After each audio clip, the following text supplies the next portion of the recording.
Bismillahirrahmanirrahim. Assalamualaikum warahmatullahi wabarakatuh.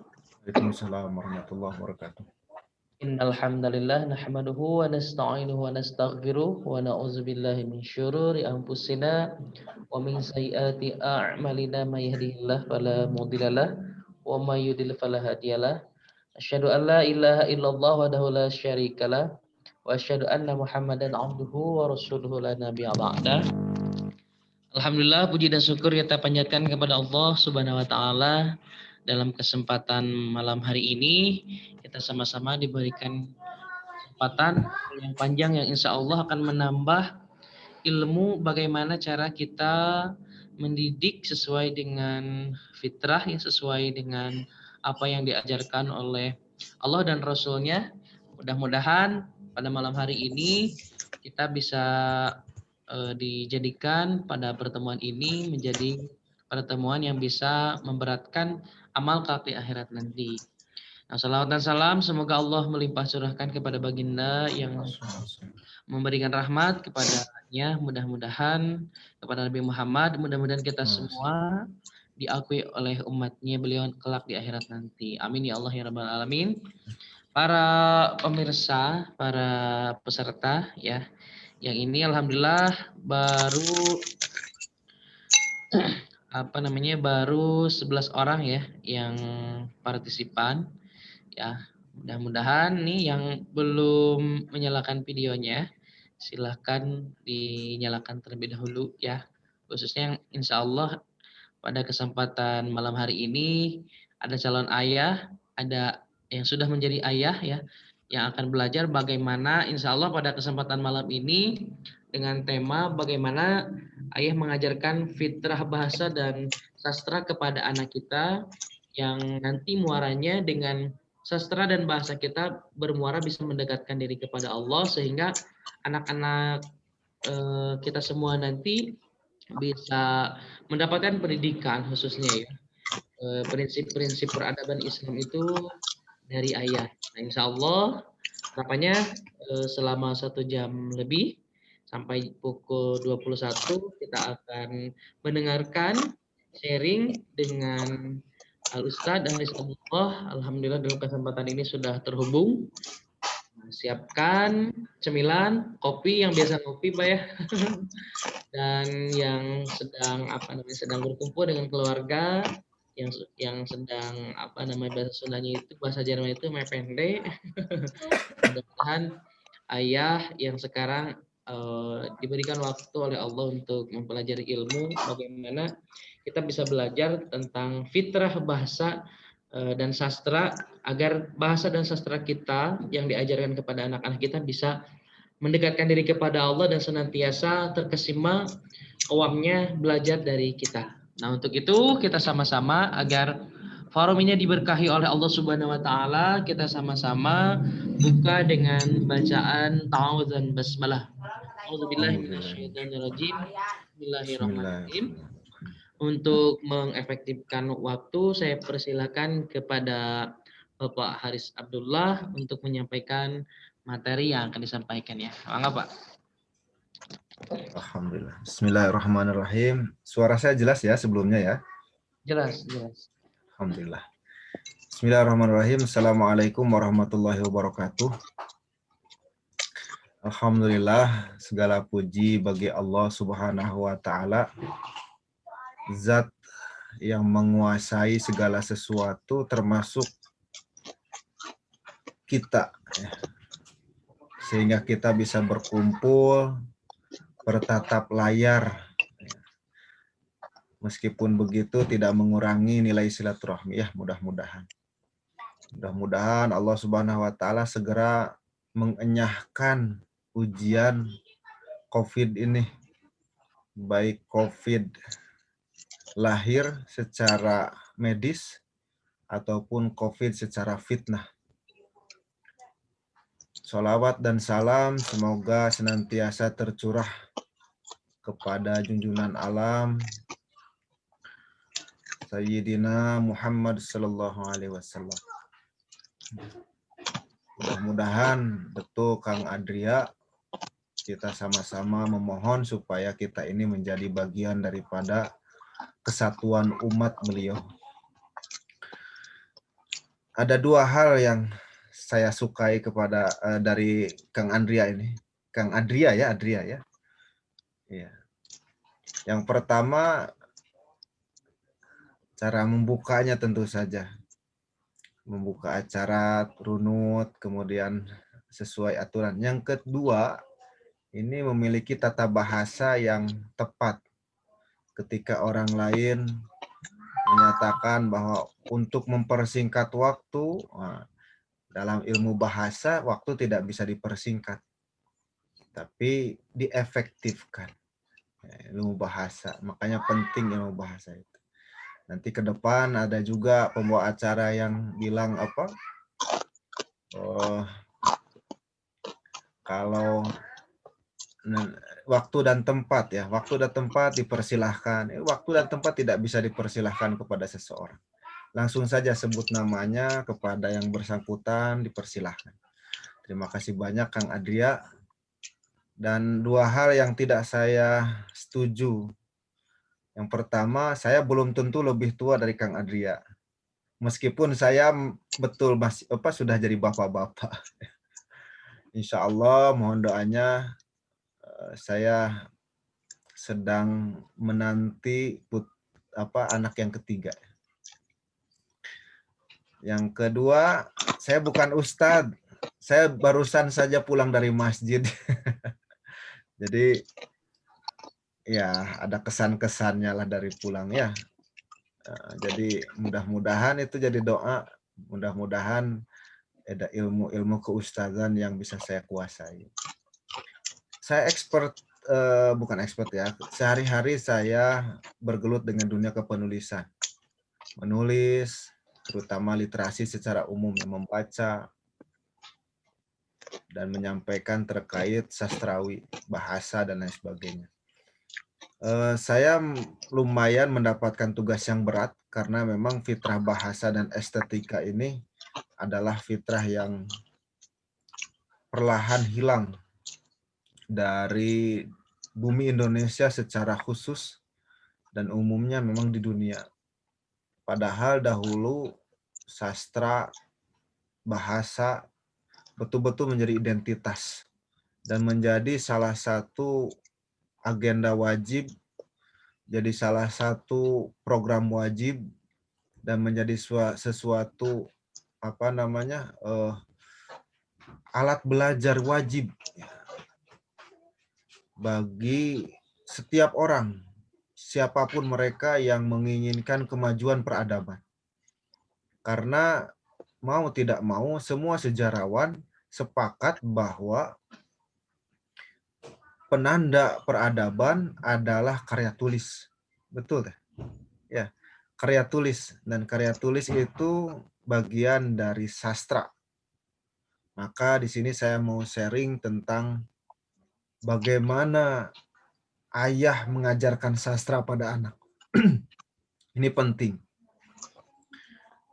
Karena memang siapapun pasti kalau punya sosok ayah ada sedikit keberhasilan dalam kehidupannya. Ada sedikit masa depan yang terselamatkan. Anak yang punya sosok ayah, dia minimal punya figur. Kemana arah masa depannya? Kalau dia punya nalar yang bagus, literasi yang bagus, melihat ayahnya kurang bagus akhlaknya, dia akan menjadikan pelajaran bahwa saya tidak akan seperti ayahnya. Kalau dia punya walaupun literasinya jelek, ya, daya bacanya kurang, tapi kalau lihat karakter ayah dalam membimbingnya bagus, maka dia punya kesempatan lebih baik daripada orang yang punya literasi yang setara dengan dia, tapi tidak punya sosok ayah. Dan kita juga tahu bahwa para nabi juga dari laki-laki. Ya, semua para nabi, para rasul itu dari laki-laki. Karena memang ini penanda bahwa pemimpin di muka bumi ini semestinya adalah berasal dari laki-laki. Dan pangeran-pangeran di kerajaan-kerajaan, kekhalifahan, kesultanan, itu pun dibimbing langsung oleh ayahnya, seorang raja. Kalau dia mau jadi raja, maka pangeran pasti dibimbing langsung oleh ayahnya bagaimana caranya menjadi raja. Makanya ayah ini penting sekali. Apa saya yang share materinya? Saya nggak bisa. Udah bisa ya? Bisa share screen ya? Baik, kalau begitu saya coba share. Bismillah. Nah, ini dia.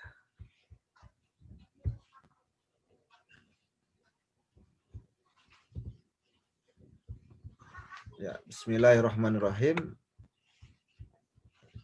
Nah, ini terlihat ya semuanya atau perlu diperbesar ya? Oh, terlalu besar.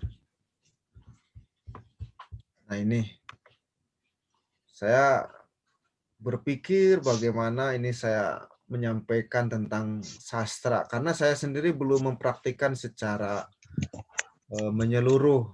Saya masih belajar karena anak saya juga masih kecil. Jadi masih belajar juga dan tidak punya fondasi atau pengalaman terdahulu apakah ayah saya pernah mengajarkan sastra atau tidak.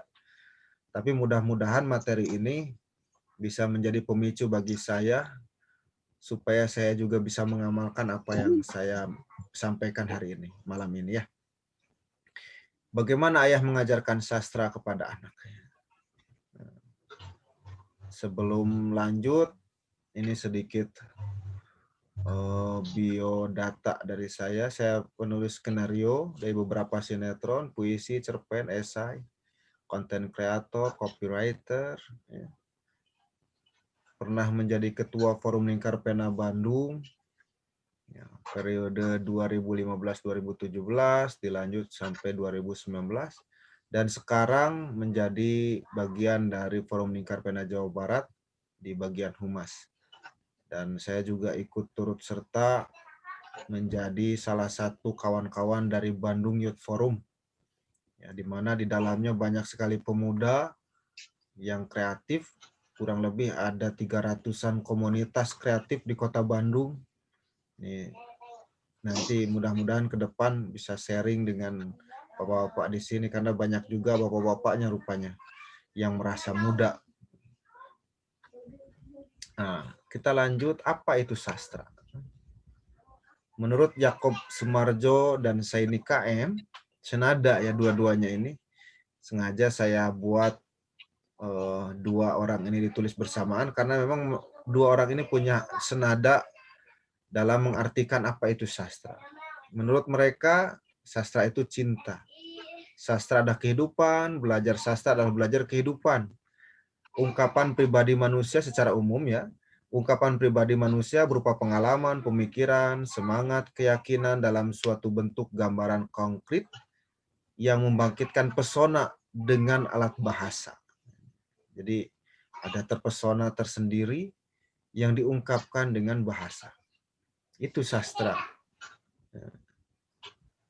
Kemudian kita tidak hanya mengartikan sastra, tapi kita juga perlu apresiasi sastra. Apa itu apresiasi sastra? Yaitu kegiatan mengakrabi karya sastra dengan sungguh-sungguh, mengapresiasi. Di dalam proses tersebut terjadi pengenalan, pemahaman, penghayatan, penerapan. Ini proses ya, proses. Kalau orang baru awam mungkin baru pengenalan. Mungkin yang sekarang baru mendengar sastra, baru tergugah dan ikut mendengarkan sharing ini, belum begitu memahami dalam hal keilmuan dan lain sebagainya. Ini tahapannya baru pengenalan. Kemudian nanti kalau dia udah pengenalan, dia juga mengenal apa itu buku, apa yang perlu dibaca. Maka dia membaca dan mulai ada pemahaman, oh ternyata karya sastra, cerita, tokoh, tema, dan lain sebagainya itu begini, begini, begini. Itu pemahaman. Dan melanjutkan tahapan selanjutnya ke penghayatan. Bagaimana dari mulai pemahaman, memahami, proses memahami ini lanjut kepada penghayatan. Sehingga ketika dia melihat, membaca karya sastra, termasuk pembacaan puisi, itu bagian dari karya sastra. Kemudian dongeng, kemudian membaca buku, nonton wayang itu bagian dari karya sastra, apresiasi sastra. Kalau dia bisa menonton sampai selesai, kemudian kalau mendengarkan sesuatu yang menyedihkan dia menangis atau tersentuh hatinya. Kalau sesuatu yang membara dia menggebu-gebu. Nah, dia mulai kepada peningkatan penghayatan. Dan yang keempat, mulai penerapan mengenai sastra itu sendiri. Bagaimana sastra ini bisa diterapkan dalam kehidupan sehari-hari. Sehingga kita perlu tahu apa itu tujuan sastra sebenarnya, sehingga kita ini perlu menerapkan sastra dalam kehidupan sehari-hari. Maka tujuan pembelajaran sastra adalah ini. Setelah 4 proses tadi, pengenalan, pemahaman, penghayatan, berikut penerapan, maka kita diarahkan. Ketika proses itu telah selesai, tujuan yang paling besar dalam penerapan pemahaman karya sastra ini adalah memperoleh kesadaran yang lebih baik terhadap diri sendiri, orang lain, dan kehidupan. Ini perlu. Kalau kita nggak sadar, kalau kita logikanya nggak jalan, kita mudah sekali dibohongi. Orang yang terbiasa dengan sastra, terbiasa dengan karya sastra, membaca, menulis, itu biasanya memiliki daya kritis di atas orang-orang pada umumnya. Anak saya itu suka umur 4 tahun udah pandai membaca. Karena dia sehari-hari lihat buku, walaupun nggak saya ajarkan. Mungkin dia baca di beberapa literatur, baca di beberapa tulisan. Ada yang namanya polisi tidur.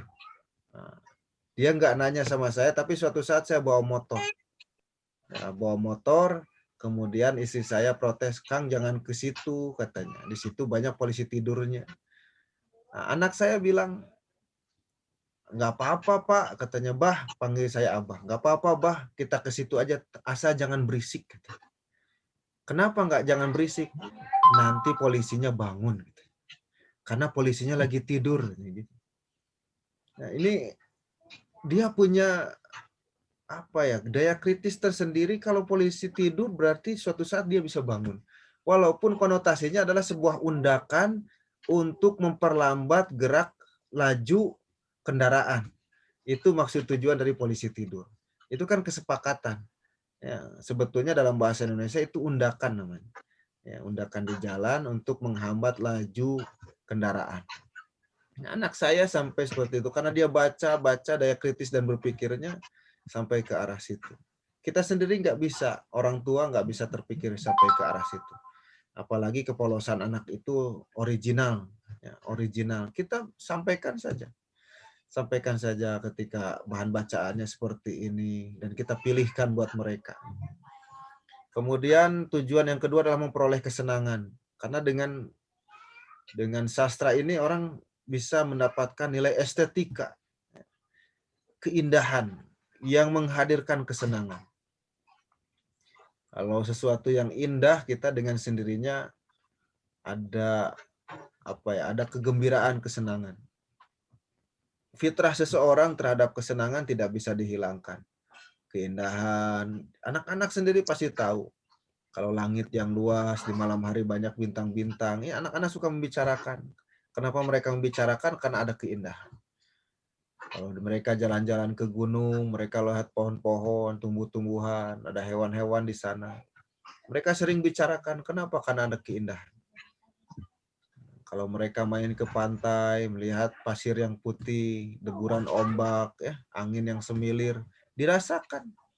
Nah, kenapa dia ceritakan, dia ulang-ulang dan dia ingat-ingat? Karena ada kegembiraan. Ada keindahan di sana yang menyebabkan kegembiraan. Maka dia ulang-ulang. Maka ini fitrah bagi siapapun, bahkan seorang anak, bahwa dengan merasakan sesuatu yang indah, maka dia akan mendapatkan kegembiraan, kesenangan. Begitu juga dengan sastra. Karena sastra ini membangkitkan imajinasi. Ya, jangan disepelekan sastra ini. Ketika kita menonton tayangan yang berasal dari karya sastra atau film, contohnya film yang diangkat dari sebuah novel, ini kita akan berbeda ketika kita membaca novel itu sendiri. Kalau kita membaca novel tanpa menonton filmnya, biasanya imajinasi kita luas. Saya agak kecewa ketika nonton film Bumi Manusia pada saat itu. Karena dalam bayangan saya, Annelies Melema, ya, dalam tokoh yang keturunan Belanda, Indo itu, yang saya dalam bayangan saya itu Annelies Melema itu wanita yang sangat cantik, yang sangat perfect. Karena diceritakan seolah-olah Annelies Melema itu seorang wanita yang tidak ada duanya. Tapi ketika ditayangkan dalam tayangan film, wahananya dalam bentuk film, maka ada rasa kekecewaan di sana. Ya. Karena ekspektasi, imajinasi saya jauh berbeda dengan imajinasi yang dituangkan oleh seorang sutradara. Kemudian, ya itu dia imajinasi ya. Kalau saya ngobrol dengan Pak dulu dengan Dalang Ki Asep Sunandar Sunaria, dia bilang bahwa saya tidak setuju ketika wayang ditambah-tambahkan dengan sesuatu yang bersifat digitalisasi. Ya. Ketika wayang di belakang backgroundnya ada video, ada deburan ombak, ada kalau gunungan itu di wayang ya, gunungan itu bentuknya lembaran kulit yang diukir sedemikian rupa sehingga membentuk hati yang terbalik. Di sana ada gambar-gambar hewan, gambar-gambar pohon, gambar gunung, kemudian ditancapkan di tengah-tengah pentas. Kemudian gunungan itu dialihwahanakan menjadi sebuah tayangan virtual melalui layar di belakang pentas. Nah, ini Ki Asep Sunandar Sunaria itu begitu berang kala itu. Karena dia bilang imajinasi tidak bisa diwakili oleh gambar. Ketika dalam mengatakan bahwa ini adalah pegunungan, maka penonton akan melihat sesuatu hal yang tidak sekedar pegunungan yang kecil itu. Dia akan melihat pegunungan yang bisa dilompati oleh Rahwana, yang bisa diloncati oleh Hanoman, dan lain sebagainya. Gambaran-gambaran para penonton kala itu berbeda-beda dari satu orang ke orang yang lain. Maka penting sekali karya sastra ini tetap dijaga keasliannya, sehingga imajinasi yang timbul dan tumbuh di benak setiap kita, terutama anak kita ini, berkembang dengan pesat. Kemudian yang ketiga adalah memperoleh pengetahuan dan pengertian tentang sastra. Maka ini penting sekali supaya anak kita ini paham dan pengetahuan, pengertian tentang sastra itu apa. Maka tugas ayah yang paling berat di sini, walaupun ibu juga tidak lepas dari tugas ini. Bahkan mungkin porsinya agak banyak karena sewaktu di dalam kandungan ya, ini juga orang tua kita menyarankan supaya dibacakan cerita. Itu juga salah satu dari pembelajaran sastra. Baca Quran, Quran juga kisah. Jangan dikira bayi itu tidak paham terhadap bahasa Al-Quran. Barangkali di dalam rahim ibu tidak tahu bahasa apa kecuali bahasa yang disampaikan oleh malaikat ya kala itu. Malaikat bertanya alastu birabbikum dan lain sebagainya. Anak-anak yang dalam kandungan itu kalau bilang kulu bala syahidna diteruskan itu. Dalam Al-Quran itu bahasa Al-Quran, bukan bahasa Sunda, bukan bahasa Indonesia. Nah, kalau dia dibacakan Al-Quran, barangkali anak-anak kita ini fitrahnya Al-Quran ya, bisa paham ya. Berawal dari situ. Ya, kalau ayahnya pandai membaca, bacakan juga. Ya, di depan perut ini istri saya juga sedang hamil 5 bulan yang mulai mengerti. Kalau didengarkan kakaknya baca Quran, mulai bergerak dan lain sebagainya. Sepertinya mengerti. Kemudian apa manfaat belajar sastra ini? Yang tak kalah penting, menunjang keterampilan berbahasa. Keterampilan berbahasa itu kalau bahasa Sunda itu apa? Di bahasa Sunda itu kenal dengan apa Kak Adria tuh unak usuk ya, unak usuk bahasa. Jadi bagaimana bahasa ditempatkan pada tempatnya. Ketika bahasa ngobrol dengan orang sesama ya barangkali bahasa zaman yang digunakannya. Kalau saya duduk di salah satu warung kopi dulu di ITB, di sekitar ITB ya, itu sesama mahasiswa itu bicaranya tuh aing maneh. Aing maneh. Padahal kesananya bahasa Indonesia. Aing mesen kopi lah sama Indomie. Maneh mesen apa? Gitu. Jadi nggak utuh. Tapi karena itu bahasa zaman dan bahasa sebayanya, kalau dibarengi dengan pembelajaran sastra secara utuh, ini anak bisa menempatkan sesuatu pada tempatnya.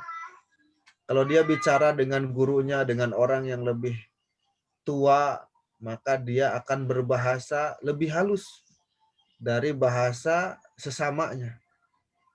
Maka saya bilang, jangan salahkan anak kalau bicara tidak pantas didengar ketika mereka berbicara dengan kawan-kawannya. Yang terpenting adalah ketika dia berbicara dengan teman-temannya dengan bahasa sebayanya, itu tidak diterapkan kepada orang yang di atasnya atau lebih tua daripadanya.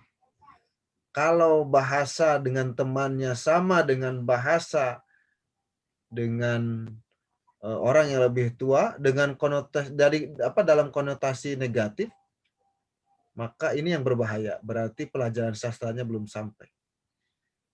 Maka penting sekali keterampilan berbahasa anak-anak kita dijaga dan dikawal.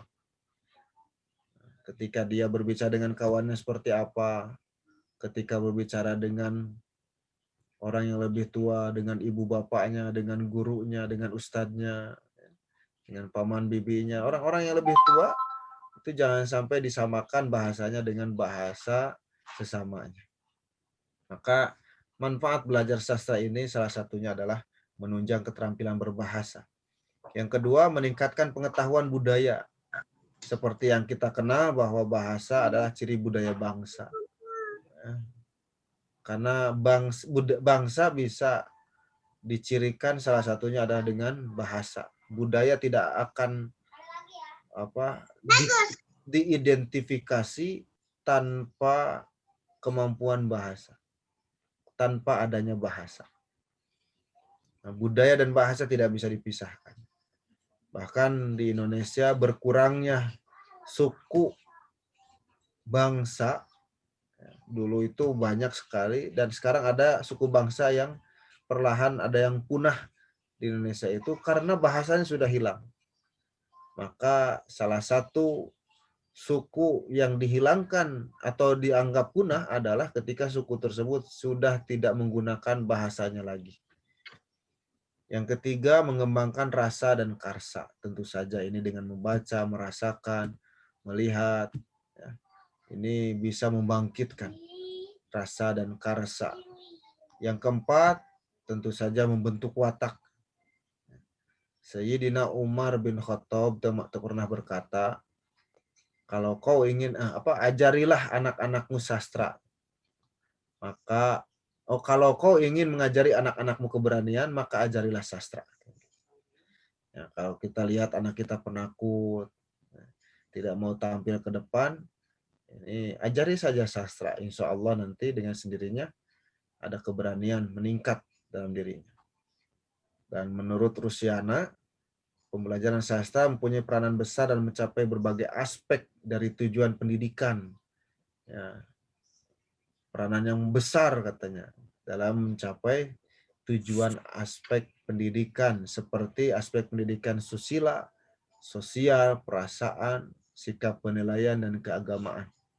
Tentu saja yang terakhir ini perlu kita garis bawahi karena memang Al-Quran sendiri ya adalah kitab sastrawi yang bisa melibas para sastrawan-sastrawan jahiliyah sehingga mereka bisa dikalahkan dengan mudah. Ketika kala itu puisi menjadi senjata paling ampuh untuk mengalahkan seseorang atau golongan, maka begitu mudahnya dengan Al-Quran, karya sastra teragung, mahasastra, bisa dikalahkan dan bisa dilibas kala itu. Tidak ada satupun orang kafir Quraisy, orang jahiliyah Quraisy yang bisa menentang atau menandingi satu ayat pun dari bait-bait Quran. Maka penting sekali mengenai sastra ini ya. Saking pentingnya bahkan mukjizat terbesar seluruh alam ini adalah sastra berupa Al-Quran. Bahkan dalam Al-Quran ayat pertama turun juga bagian dari sastra. Bagian pondasi sastra. Iqra. Quran surat Al-Alaq. Iqra. Bacalah. Membaca. Itu adalah pondasi terbesar dan terkuat dalam agama. Kita lanjutkan kepada tingkat apresiasi. Sejauh mana sih apresiasi? Ya ini tentu saja dengan menggemari, menikmati, bereaksi, berkreasi. Nah, nanti kalau kita mengajarkan sastra kepada anak-anak, ini kita rangsang anak-anak kita untuk gemar terhadap karya sastra. Dengan buku, ya, dengan mengajak nonton pentas, mendengarkan Al-Quran, membaca Al-Quran, Iqra, anggap itu sebagai bagian daripada pelajaran sastra. Dan ajak anak kita selain menggemari, menggandrungi, lalu menikmati. Orang gemar bermusik belum tentu nikmat bermusik. Orang gemar main gitar belum tentu dia nikmat main gitar. Tapi kalau sudah nikmat, maka dia akan lebih dari sekadar gemar. Dia akan hari-hari main gitar kalau dia gemarnya terhadap gitar. Menikmati gitar. Hari-hari dia gitar. Ya. Nah, di atas daripada sekadar menikmati adalah bereaksi. Dia tidak hanya menikmati, tapi dia bereaksi. Bagaimana ketika mendengar lagu, dia akan memaknai lagu itu. Sehingga lagu ini bisa begini, bisa begitu, kurangnya begini, lebihnya begini. Nah, ini dia akan bereaksi. Kok lagunya seperti ini, kok lagunya seperti itu. Ya. Dan yang terakhir adalah berkreasi. Tidak hanya menjadi kritikus, tapi dia berkarya. Kalau dia bereaksi terhadap musik, maka dia membuat karya musik. Ini tingkat apresiasi. Kalau dia bereaksi terhadap karya sastra, maka dia akan terangsang, meningkat apresiasinya menuju kreasi. Dia akan membuat karya baru dari sesuatu yang dia apresiasi. Yang ketiga, nah ini tingkatan apresiasi. Apa itu tingkatan apresiasi? Yang pertama, apresiasi empatik. Hanya berdasarkan pengamatan belaka, apresiasi atau penilaian ini biasanya dilakukan oleh orang awam atau pemula yang tidak punya pengetahuan atau pengalaman mengenai sastra. Jadi apresiasi empatik ini adalah apresiasi yang tahapan awal ya. Bukan tahapan rendah, tahapan awal menuju apresiasi yang lebih tinggi. Yang kedua, apresiasi estetis dilakukan seseorang setelah mengamati dan menghayati karya seni atau karya sastra secara mendalam. Ketika dia mendalam, dia akan mencari sesuatu yang bisa dia nikmati dari karya seni atau karya sastra itu. Dan yang ketiga adalah apresiasi kritis, dilakukan secara ilmiah dan sepenuhnya bersifat keilmuan. Di sana ada data, analisis, interpretasi, dan penilaian yang bertanggung jawab berdasarkan dari keilmuan yang dia gali, baik dari akademis maupun dari pengalaman. Jadi kalau dia sering baca karya sastra, mengamati karya sastra, berdiskusi dengan orang-orang yang bergelut di dunia sastra, dengan sendirinya ilmu-ilmu tersebut bisa diserap secara otomatis. Seperti almarhum Bapak Ai Prosidi. Bapak Ai Prosidi itu bahkan SD saja nggak lulus. Dia dapat doktor honoris causa juga tanpa ijazah perguruan tinggi. Tapi sampai sekarang tidak ada satupun sastrawan yang tidak mengenal atau penulis yang tidak mengenal Bapak Ai Prosidi. Karena memang tingkatan apresiasinya sudah sangat mendalam dan serius. Nah, dalam mencapai apresiasi tersebut supaya anak-anak kita bagaimana bisa memahami, kemudian bisa mempraktikkan, mengaplikasikan dalam kehidupan sehari-hari mengenai sastra ini, maka para ayah ini perlu strategi kreatif. Ya, Bapak sudah tahu ya bahwa strategi adalah rencana yang dimaksud untuk mencapai tujuan tertentu atau proses merencanakan sesuatu atau melakukan rencana dengan keterampilan. Jadi strategi itu bukan sekedar merancang, tapi mempersiapkan rancangan itu dengan peralatan-peralatan bagaimana strategi itu bisa berjalan dengan lancar. Kemudian ada kreativitas, kegiatan yang melibatkan penggunaan keterampilan dan imajinasi untuk menghasilkan sesuatu yang baru atau berbeda. Kreatif ya. Jadi tidak hanya bagaimana strategi ini bisa menghasilkan.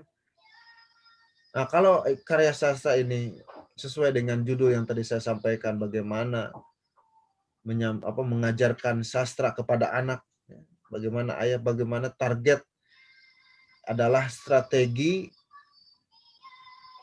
supaya anak kita menjadi anak yang unik di antara yang lain. Sesuatu yang baru dan berbeda. Setiap anak unik. Tapi dengan karya sastra, mengajarkan karya sastra, anak kita menjadi jauh lebih unik. Keunikannya di mana? Dari daya kritis, sifat berbudaya, nilai keagamaan yang tinggi. Ya, terutama adab. Dengan karya sastra ini, adab bisa terjalin dengan baik. Maka perlu 3M untuk para ayah mempersiapkan strategi kreatifnya. Yang pertama, persiapkan media, alat yang digunakan ayah untuk memastikan pembelajaran sastra berjalan dengan baik. Jangan sampai media atau alat ini tidak ada sama sekali atau bahkan kita tidak tahu alat apa yang perlu disiapkan. Yang kedua, metode bagaimana menyampaikan pembelajaran sastra secara efektif. Kita mau menyampaikan sesuatu yang baik, tapi metodenya nggak betul, maka yang betul ini bakal dianggap salah ketika kita menyampaikannya tidak dengan baik. Maka kita perlu metode supaya yang baik ini sampai juga kebaikannya kepada anak-anak kita. Bagaimana menyampaikan pembelajaran sastra efektif, menarik, dan menyenangkan. Kalau anak-anak kita, kalau tidak menyenangkan dia tinggalkan. Karena fitrahnya anak-anak itu mencari sesuatu yang menyenangkan. Ya. Maka buat semenyenangkan mungkin bagaimana sastra ini dibuat berbagai macam wahana sehingga menyenangkan dan menarik. Kemudian tidak hanya itu, kita juga mesti punya materi. Kita sudah punya media, kita sudah punya cara, tapi materinya nggak ada juga, nihil juga.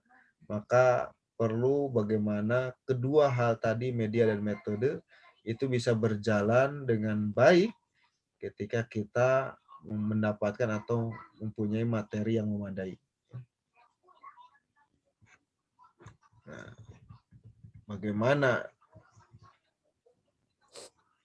tujuan tadi bisa tercapai, maka perlu metode atas yang tadi sudah direncanakan ya. Maka kalau tidak kreatif, maka usahakan bagaimana caranya kreativitas itu hadir. Boleh nyontek kok untuk mendidik anak, boleh. Ya. Yang pertama, untuk menyampaikan karya sastra kepada anak ini boleh dengan metode ceramah atau kisah. Ini yang paling lumrah.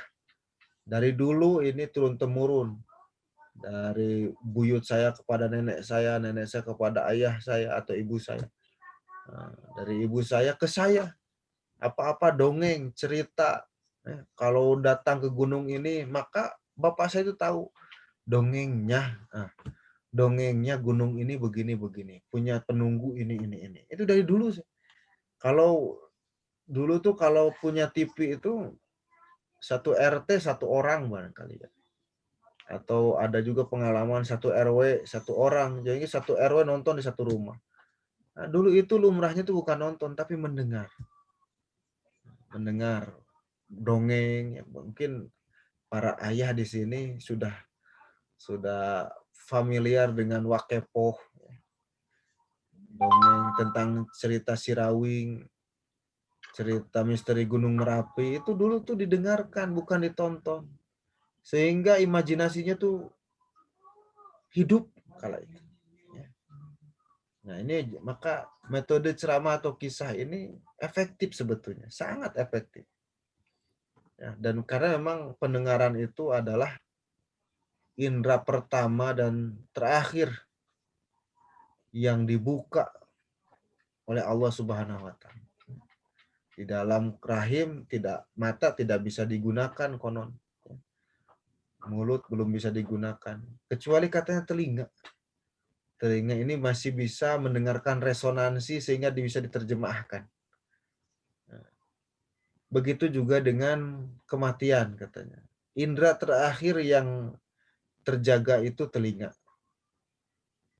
Maka mendengarkan atau memperdengarkan sesuatu ini adalah sesuatu yang efektif. Bahkan Imam Syafi'i itu kalau berjalan dari rumahnya ke masjid, ya, itu nutup telinga. Ketika ditanya kenapa, katanya nutup telinga. Soalnya apa yang saya dengar selama perjalanan saya dari rumah ke masjid itu teringat, terekam semuanya. Hafalan-hafalan saya, hafalan Quran, hafalan hadis saya hilang satu persatu ketika saya membuka telinga. Karena metode ceramah atau kisah ini sangat efektif. Dari dulu seperti itu. Dari Nabi turun kepada para sahabat, dari sahabat kepada anak-anak istri para sahabat, dari anak-anak istri para sahabat turun lagi kepada cucu-cucunya para sahabat, para tabi'in, sehinggalah kepada kita. Itu diperdengarkan itu. Ceramah dan kisah, metode memperdengarkan atau ceramah, mengisahkan. Yang kedua, metode pembacaan. Kita ajak bersama-sama anak kita di pangku, kemudian diperlihatkan kalau memang bukunya buku bergambar, dibacakan oleh ayah sambil diceritakan bahwa gestur tubuh dari gambar ini menceritakan ini sebagainya. Nah, nanti kalau anak walaupun belum bisa baca huruf abjad, dia bisa membaca gestur tubuh dari gambar yang dia lihat. Maka kalau anak kita melihat barang-barang kita bisa menjaga hal tersebut sehingga anak kita terjaga juga daya imajinasinya. Yang ketiga, dengan metode peragaan. Diperagakan. Ya, kalau istri saya tuh bikin buaya-buayaan dari kaos kaki, anjing-anjingan dari kaos kaki, kucing-kucingan dari boneka-boneka, dari kaos kaki bekas, dari baju bekas. Kemudian menceritakan kembali cerita atau kisah atau dongeng dari buku yang mereka baca dengan cara memperagakannya melalui alat peraga.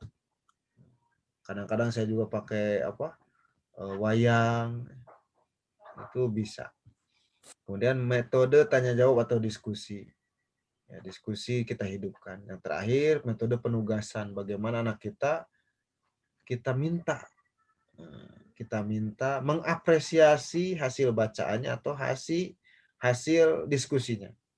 Bagaimana nak, cerita ini menurut kamu seperti apa? Nah, coba kamu ya karena malin kundang ini seperti itu, ya, durhaka sama orang tua, jangan sampai kamu durhaka. Langsung saja disampaikan.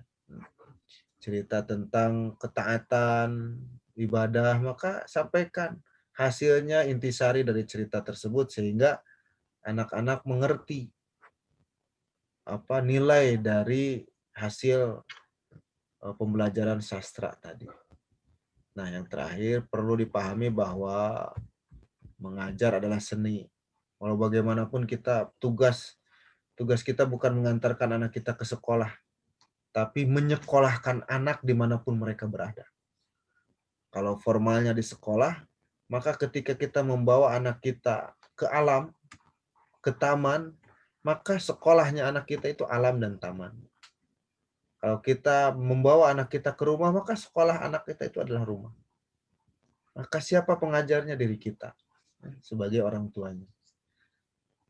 Maka perlu keterampilan mengajar dalam hal ini. Jangan menganggap mengajar itu adalah tugas guru, sehingga kita harus menjadi guru dulu untuk mengajar. Maka kita harus perlu pahami bahwa mengajar adalah seni keterampilan mengajar tidak dihasilkan hanya dengan mengetahui ilmu dan pengetahuan tentang mengajar, melainkan praktik-praktik mengajar. Orang yang senantiasa praktik dalam mengajar, ya, mendidik, ya, ini dengan sendirinya dia punya jiwa di dalamnya. Banyak sekali pengajar yang tidak bisa mendidik, banyak guru dan yang tidak bisa digugu dan ditiru, karena dalam sifat-sifat mengajarnya itu belum lahir dari dirinya. Mengajar adalah seni karena butuh keterampilan, kreativitas, waktu, dan kesabaran. Dan seni mengajar lahir dari dalam pribadi yang spesial. Maka temukan diri kita sebagai makhluk spesial dari Allah yang mewarisi kemampuan, ya, secara fitrah yang perlu kita wariskan juga kepada anak-anak kita. Ya. Demikian, terima kasih, dan saya kutip dari Helvitiana Rosa bahwa sastra serupa dengan cinta, membutuhkan apresiasi, kreasi, dan ekspresi. Maka ajarkanlah sastra dengan cinta. Tanya begitu. Terima kasih Kang Adria dan Bapak-Bapak sekalian. Sementara pemaparan materi sampai itu ya. Kalaupun ada yang belum mengerti, silahkan barangkali saya kembalikan ke moderator Kang Adria. Terima kasih. Assalamualaikum warahmatullahi wabarakatuh. Waalaikumsalam warahmatullahi wabarakatuh. Terima kasih Pak Haris Abdullah yang telah memaparkan yang tadinya gelap minal zulumati ila nur tentang sastra ya. Alhamdulillah dalam kesempatan malam ini kita bisa tercerahkan urgensi daripada sastra, pentingnya bagi kita sebagai seorang ayah ya. Nah ini silahkan bagi ayah, bagi peserta di sini yang mau bertanya silahkan Chung Heng ya. Caranya silahkan klik tombol participate. Nanti di sana ada menu raise hand. Di sana ada invite, mute, dan raise hand. Silahkan bagi ayah ya yang mau bertanya Chung Heng atau bahasa Jermannya ngacung. Silahkan. Ada yang mau bertanya? Dan analisis. Tahu nggak perusahaan berbeda? Kan namanya aneh. Iya. Dulu. Kayak clearing investasi. Ada, silakan. Clearing investasi terus. Bagi yang mau bertanya, silakan diklik menu di bawah ada participants. Nanti ada di sebelah kanan ada menu raise hand. Nah, itu dia nggak tahu. Nah, Ustadz ini ada beberapa katanya. Boleh diulangi sedikit penjelasan tentang makna sastra dan urgensi katanya.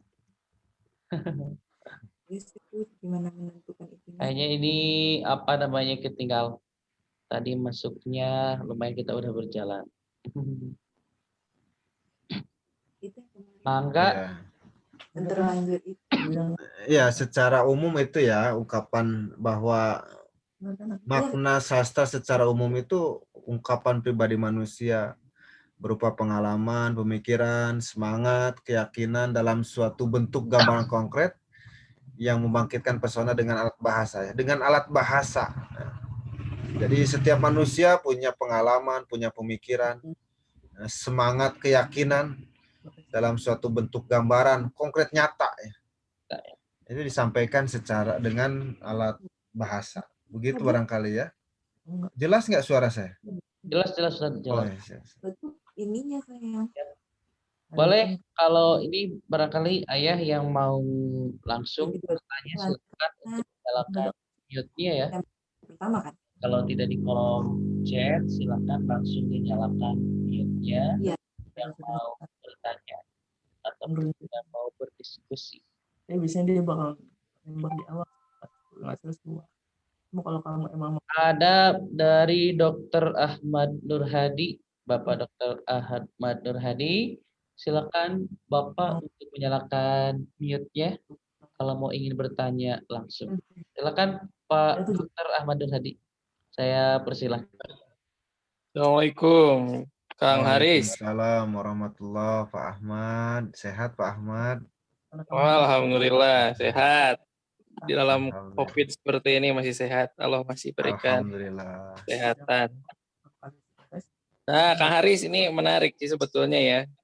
Saya melihat tentang sastra, tapi saya masih perlu penguatan sih Kang Haris ya. Meskipun saya memahami betul bahwa yang namanya kekuatan sastra ini mencerminkan ke sebuah kebudayaan. Jadi besarnya sebuah bangsa itu salah satunya dilihat dari kemajuan dari sastra.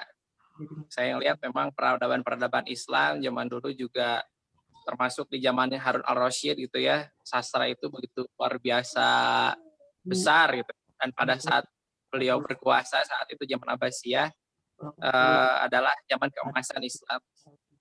Nah, tapi sekarang saya pengen nanya sih Kak Haris ya, ini sebetulnya kalau misalnya seorang manusia, misalnya murangkalih abdi pun anak, tidak memiliki kecenderungan untuk bersastra gitu ya, misal ini mah, apa dampaknya dalam kehidupan dirinya gitu?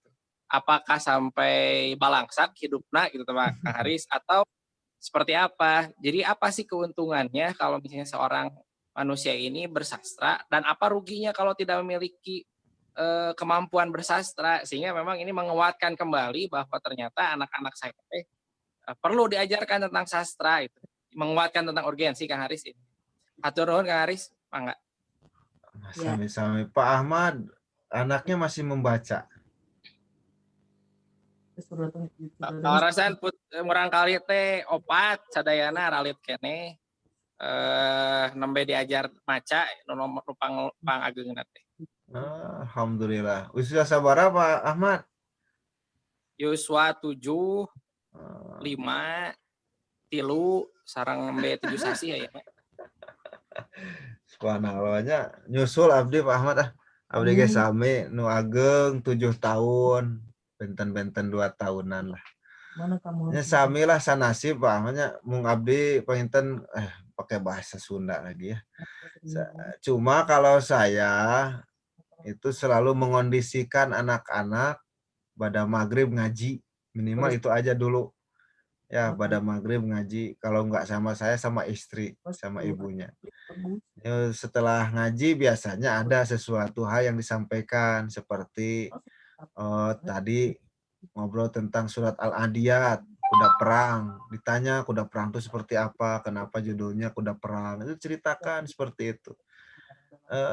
Anak saya yang pertama antusiasme terhadap bacanya bagus. Tapi yang kedua, ini antusiasme pada bacanya memang tidak sebagus kakaknya, tapi dia punya audio yang bagus, Pak. Sehingga kalaupun dia tidak suka baca, ya dia ikro juga nggak begitu suka. Tapi kalau dia dengar, dia cepat tangkapnya.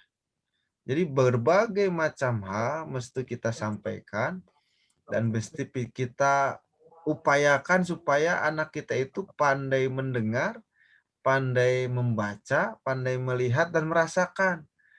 Inti dari sastra itu bagaimana hidup semua indera kita sehingga bisa dimaksimalkan dan dimanfaatkan. Ketika orang punya pandangan, kalau dia arahkan kepada pandangan yang baik, dimudahkan dengan membaca, maka pandangan ini akan diarahkan atau indera ini akan diarahkan dengan baik. Karena memang literatur yang membahas itu, Pak, bukan cuma obrolan-obrolan. Nyaman karena Sayyidina Ali berkata bahwa yang menguatkan ilmu itu adalah tulisan. Kita kalau ngobrol dapat ilmu, dengarkan dapat ilmu, tapi dengan tulisan itu ilmu dapat lebih kuat lagi. Maka dengan tulisan-tulisan itu, kalau anak kita tidak pandai membaca, bukan pandai ya, tidak suka membaca seperti sukanya dia menonton, nah, maka arahkan sesuatu indera mereka itu kepada sesuatu yang bersifat sastrawi, Pak. Ya. Kalau nonton, arahkan tontonannya kepada tontonan yang baik. Kalau perlu, dampingi apa yang mereka tonton, sehingga mereka bisa mengapresiasi apa sih hasil dari tontonan itu. Nilai apa sih? Nah, itu yang diperlukan. Ya. Dan imajinasi apa yang hidup dari mereka. Setelah nonton, apa yang terjadi? Kalau setelah nonton justru marah-marah, emosinya tak terkendali, maka tontonan itu tidak baik bagi dia. Tapi kalau setelah nonton dia bisa merasakan, kemudian membayangkan, mengambil nilai, maka nilai-nilai sastra masuk itu, Pak. Masuk seperti itu. Maka penting sekali. Jadi jangan hanya terpaku kepada baca tulis, ya, kemudian membacakan, tidak. Banyak hal yang bisa kita diakali lah supaya sastra itu masuk dalam kehidupan anak-anak kita. Barangkali gitu Pak Ahmad, cuma saya kira yang paling penting dari sastra ini adalah pola pikir dan ketertataan pikiran. Orang yang suka membaca, yang suka berdiskusi soal hasil bacaan, biasanya walaupun pendidikannya tidak terlalu tinggi, dia punya pemikiran yang lebih tertata.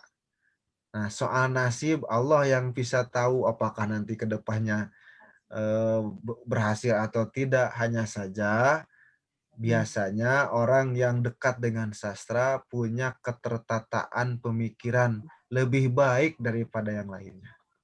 Gitu Pak Ahmad, mudah-mudahan bisa mewakili bisa menjawab ya pertanyaan. bisa. Masya Allah ya, itu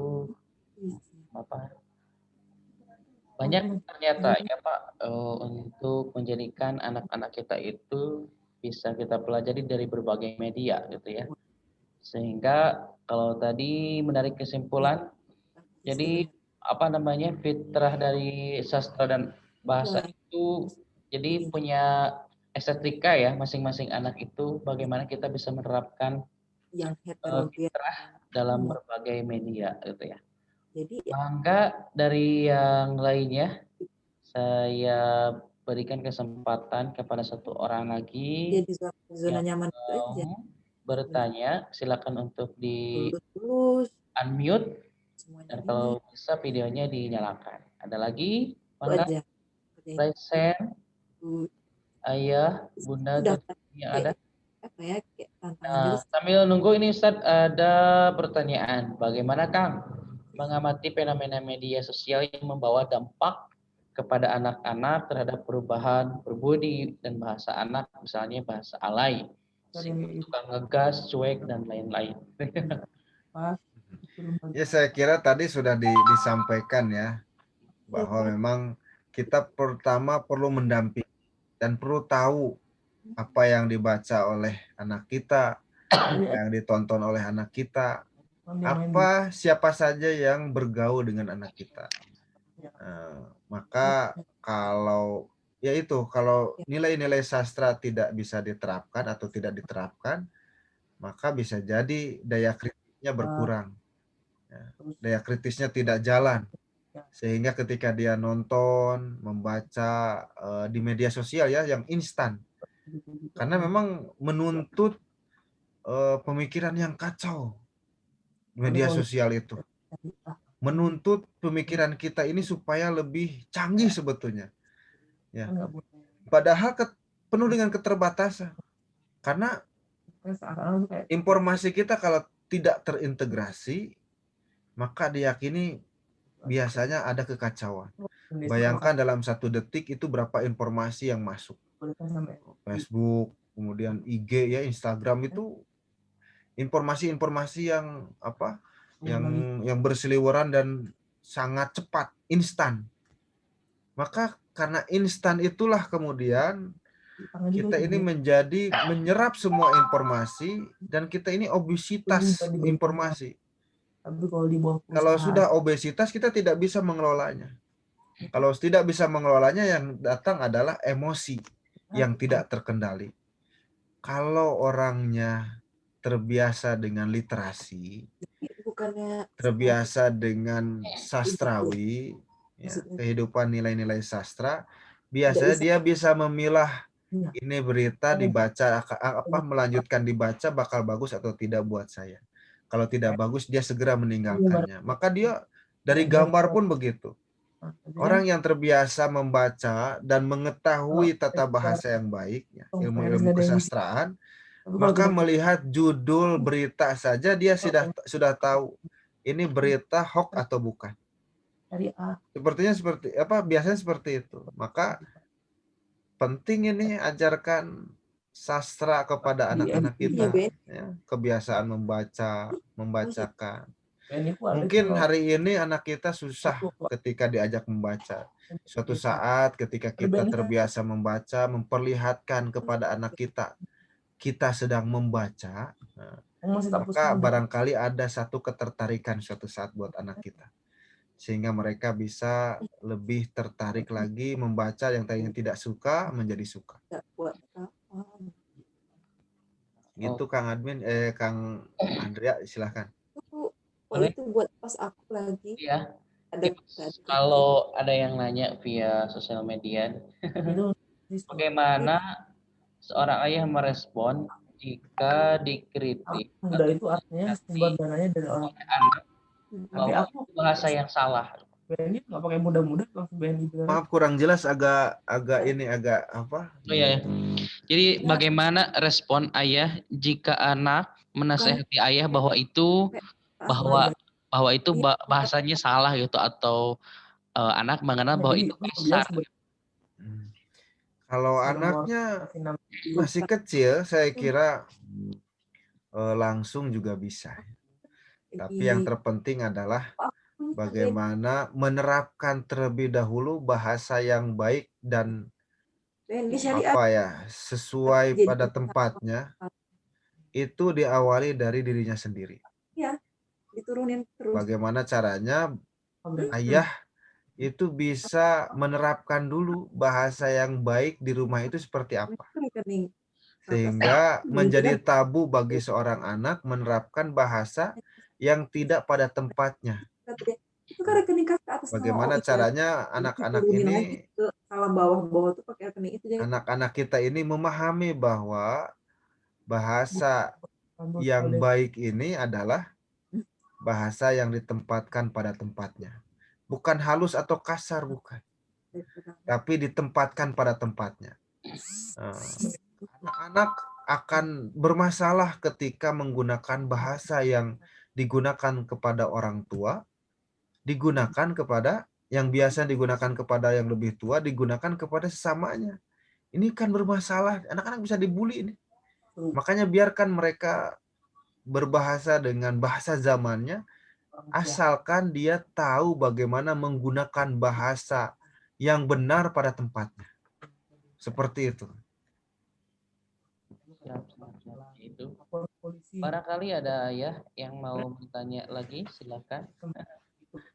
Ya, berarti kan kalau kesimpulannya bagaimana cara menumbuhkan fitrah estetika dan bahasa ini, ada kesepakatan ya kalau yang sudah menikah itu ayah dan bunda itu mau menerapkan medianya seperti apa, kalau tontonan-tontonan yang diberikan itu seperti apa. Lebih efektif lagi kalau misalkan tidak ada televisi mungkin ya, hanya kita yang mengarahkan khusus televisi yang apa namanya, ayah dan ibu sepakat ada TV juga ya khusus, contoh misalkan film-film atau tontonan-tontonan yang sekarang bagus tuh ya, apa namanya, salah satunya Umar Hana itu ya. Iya. Kemudian ada Nusarara yang tidak ada dipublish di media umum gitu ya. Kamu tanya lah. Nah, ini ada lagi Kak pertanyaan. Jadi apakah ada nggak batasan-batasan kepada anak khususnya dari usia 1 sampai sebelum dia akhir balik untuk diajarkan tentang Islam? Karena mungkin ada batasan bagaimana kalau anak diberikan sejarah ataupun cerita tentang perang ataupun hari kiamat. Karena saya dulu pernah mengalami juga tidak ada keinginan sekolah agama itu jadi takut karena di dalamnya ada bahasan tentang hari kiamat. Di imajinasi saya itu waduh, jadi apa ya? Tidak ada ketertarikan. Jadi takut sekolah agama, takut membahas tentang hari kiamat dan sebagainya. Ya, mungkin karena kita tidak terbiasa dengan suasana agama. Kalau di rumahnya udah ada suasana keagamaan, maka si anak tidak akan kaget lagi. Tinggal Dari bilang mulai dari dalam perut juga kita sudah bacakan Quran, ya. Dibacakan kisah-kisah. Itu kalau di rumah juga ada taklim, duduk bareng-bareng, mengkaji bareng-bareng. Ya, ada halaqah Quran di sana. Ada kisah-kisah para sahabat, itu terapkan saja, nggak ada masalah. Biarkan imajinasi mereka berjalan sesuai dengan pertumbuhan usianya. Karena memang Al-Quran itu disusun itu tidak sesuai dengan nafsu manusia. Tapi bagaimana caranya nafsu manusia diletakkan pada aturan-aturan yang ada pada Al-Quran. Coba dulu itu kalau belajar hafal Quran ya Kang Adria ya. Saya kira yang lain tuh sama di madrasah-madrasah itu kalau mau belajar Al-Quran itu berawal dari juz 30 katanya gitu ya. Mayoritasnya seperti itu. Dari surat apa? Surat An-Naba coba. 4 surat awal dari juz 30 itu rata-rata tentang berita-berita akhirat, itu berita-berita kiamat, bagaimana hancurnya dunia. Itu kenapa kita harus protes ketika masa anak diajarkan atau dikabarkan tentang sesuatu hal yang menghancurkan, memang kita bakal hancur. Fakta itu bakal terjadi. Nah, maka sampaikan saja, nggak ada masalah saya kira ya. Cuma kita sampaikan semenyenangkan mungkin. Dan senyaman mungkin bagi anak. Yang tahu psikologis anak kita sendiri. Dan yang jauh lebih tahu adalah Allah. Yang nggak mungkin salah dalam menilai psikologis makhluknya, ciptaannya. Kalau penciptanya sudah santai dengan apa yang akan disampaikan, diperdengarkan kepada makhluknya, kenapa kita harus panik? Ya. Insya Allah kalau kita ajarkan agama dari awal, itu anak kita lebih siap ketika balik. Karena pengajaran agama itu bukan untuk anak-anak kita yang balik atau menjelang balik. Tapi pemahaman itu harus jauh-jauh hari disampaikan kepada anak kita sebelum mereka balik. Ketika dia balik, dia sudah siap sepenuhnya. Jangan sampai kayak sekarang ya, anak-anak yang seharusnya udah balik ini tapi mainnya masih sama anak kecil gitu. Ya ke masjid Tara, ya, ke ibadah nggak didekatkan gitu. Kan banyak seperti itu. Waktunya azan mereka berkeliaran padahal usia-usia balik itu bagi laki-laki dan perempuan. Bahkan ada yang sebetulnya dia belum balik tapi karena dia bergaulnya dengan orang, pergaulannya seperti pergaulan anak-anak balik, ini juga perlu diberi pemahaman. Karena mereka tidak paham terhadap hal-hal keagamaan, akhirnya mereka hidupnya serampangan, kasihan sekali. Maka perlu ya dari sekarang Bapak atau Ibu yang bertanya, agama itu tidak dibatasi. Bahkan dalam kandungan sekalipun kita ajarkan saja anak kita. Itu semuanya bersifat sastrawi. Itu Kak Adria.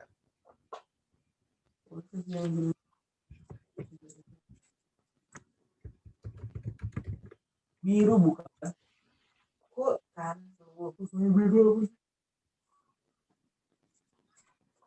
Apa saya nggak dengar ya Kak Adria?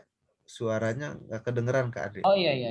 Oh, Ya, sastra itu dekat dengan bahasa, sedangkan bahasa dekat dengan kata-kata. Kata-kata yang bisa mengubah dari yang halal menjadi dari yang haram menjadi halal. Istri kita bisa halal karena kata-kata ijab kabul ya kekuatannya gitu ya.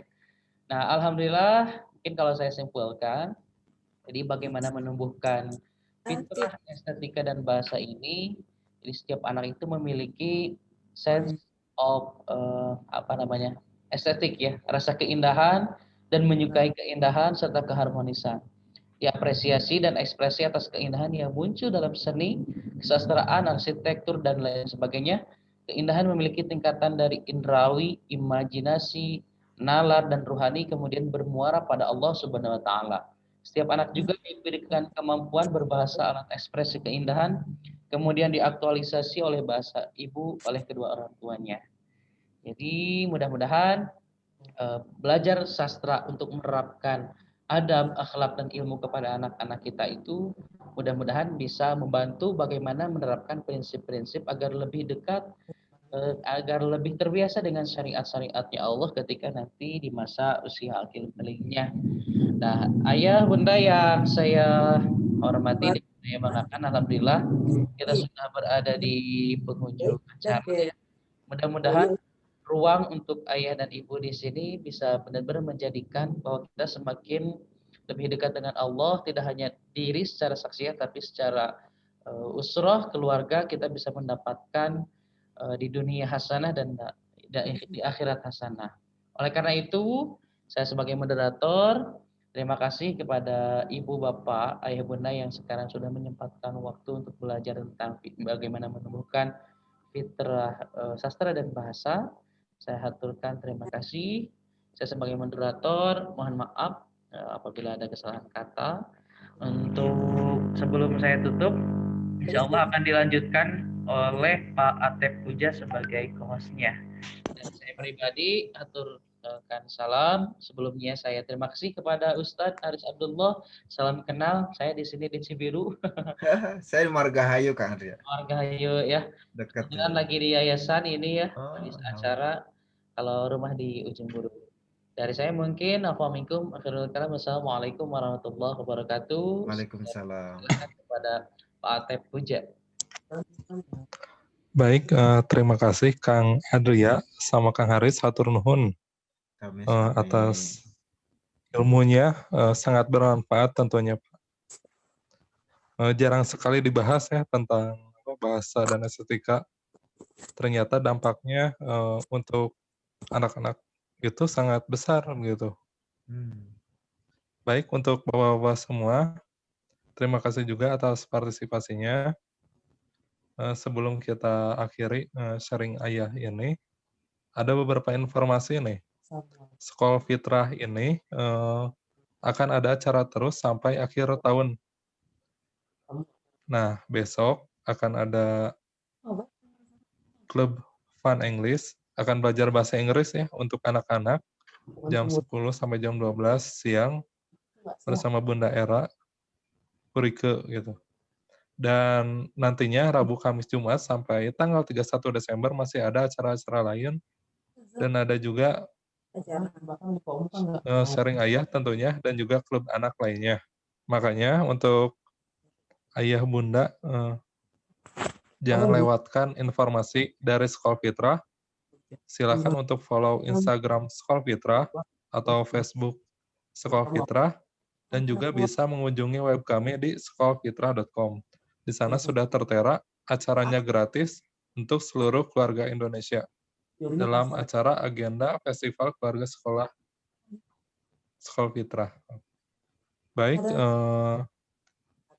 kita tutup ya acara malam ini. Acara malam ini bukan akhir ya dari festival ini.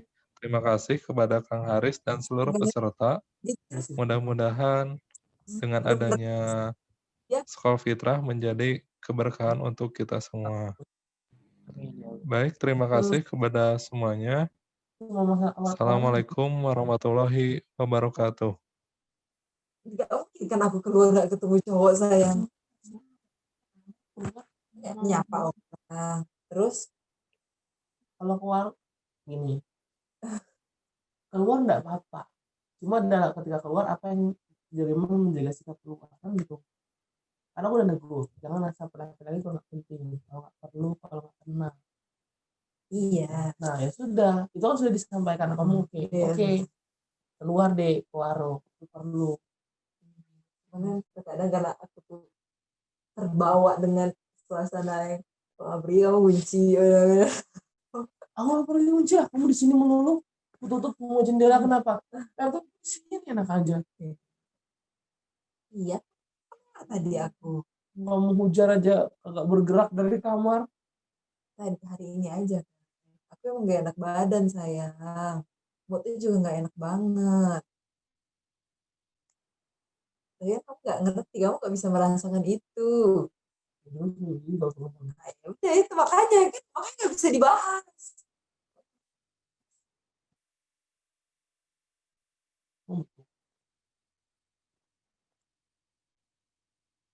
Makanya kalau misalnya aku ngelarang, kenapa? Aku tuh ngobrol sama ibu-ibu. Iya, Aku kalau ngobrol. ke warung kan nggak setiap hari, iya kan? Dan nggak intensitasnya nggak ini. Kamu tuh butuh ngobrol sama orang. Aku masih punya liko. Aku ada liko misi, liko yang aku isi, ada kerjaanku. Kadang malah aku masih suka nelfon orang kan. Kenapa? Aku butuh bicara. Elisa. Aku kenal siapa lagi di Bandung kalau bukan Elisa sama Trianka. Kamu ada saran nama lain? Aji dia belum punya suami. Aku di kami conge.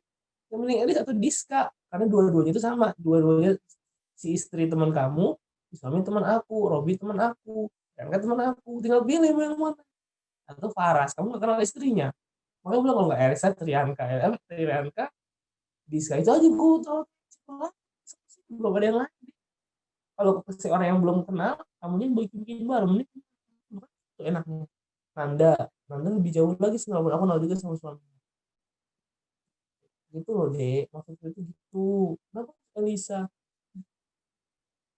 Aku tuh gak pernah ini sama Elisa. Nggak pernah Maksudnya Ada. gak pernah ini. Ngobrol dekat.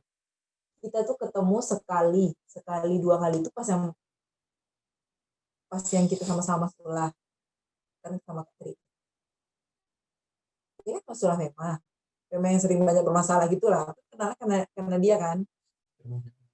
Bukan maksudnya dia tuh bukan pas masa itu sampai beberapa pertemuan tuh ngomongin masalah yang sama gitu. Jadi aku kayak jadi akhirnya berpikir ke situ juga. Itu mulai di situ aku cuma kenal Elisa ya. Aku bukan orang yang dan kamu tahu kan aku orang enggak maksudnya kalau ngobrol biasa bisa. Enggak itu soalnya dia juga dia nggak kenal. Intinya bukan Elisanya. Kamu butuh ngobrol sama temanmu. Itu dia. Iya, makanya bukan silaturahminya itu. Maksudnya silaturahmi ngobrol. Iya, tapi orangnya kayaknya enggak. Tinggal bilang, kenapa harus Elisa kan kalau dulu bisa nanya. Intinya ketemu orang kamu tuh. Jadi kamu harus pindah ke sini. Bilang, ayo belanja sama Bu Imer. Kamu perlu ngobrol.